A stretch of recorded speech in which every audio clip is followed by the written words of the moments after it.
भंडारा शहराचा श्वास गुदमरतोय। आम्ही असं काय म्हणतो याला कारण म्हणजे शहरात खासगी रुग्णालय आहेत, मात्र पार्किंगची व्यवस्था नसल्याने रुग्णांना किंवा रुग्णाच्या नातेवाईकांना रस्त्यावर दुचाकी चारचाकी वाहने पार्क करावी लागत आहे। मात्र नगर परिषदेचे याकडे लक्ष नाही।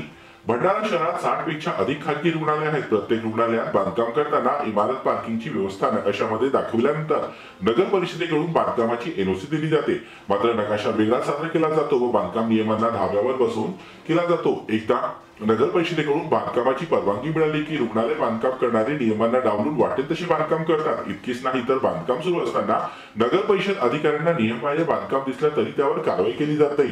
अधिकाऱ्यांना आर्थिक देवाण करून नियम पायदळी तोडविले जाते।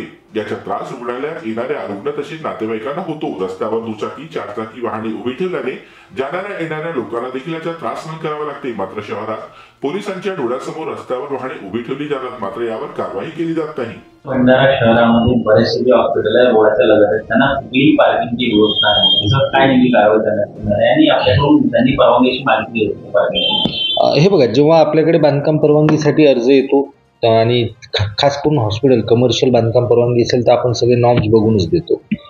मॅप आपल्याकडून जो सँक्शन होतो त्यामध्ये तर पार्किंगची जागा संबंधितांनी सोडलेलीच असते, परंतु जसं आपण म्हणताय काही ठिकाणी असं होऊ शकते की बा मॅपमध्ये पार्किंगची व्यवस्था दाखवलेली आहे परंतु स्पॉटवर नाही आहे, तर मी टाउन प्लॅनिंग विभागाला आदेश देतोय तसं 2 ते 3 दिवसामध्ये ते तसा अहवाल आपल्याला सादर करतील।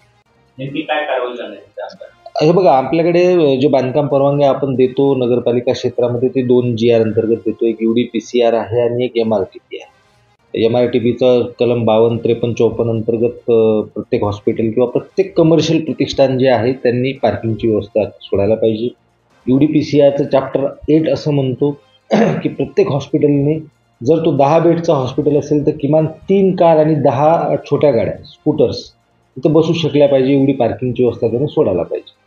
जर ही व्यवस्था नसेल आपल्या म्हणण्याप्रमाणे आणि आम्ही पण सर्वे करतो तर आपण नक्की संबंधित जे हॉस्पिटल्स आहे त्यांच्यावर MRTP अंतर्गत कारवाई करू।